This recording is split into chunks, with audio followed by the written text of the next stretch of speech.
Hello and welcome back to HardReset.Info. In this video, I will show you how to install Facebook on SONY Xperia 10 Mark VII. Let's begin!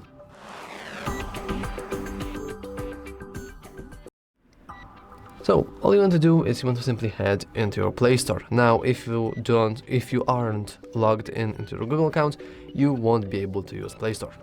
Let's go to search, let's enter search bar and let's simply start typing in Facebook, and usually you should see it in your recommendations. Of course, you want to almost always ignore whatever is going to appear in the sponsored area.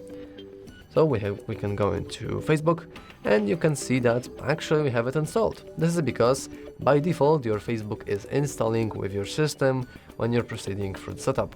But if you wouldn't have Facebook installed, you would have the ability to just click install and install it from here.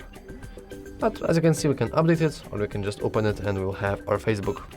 And yeah, that's all for this video. If you found it useful, make sure to leave a like, subscribe, and as always, thanks for watching. See you next time.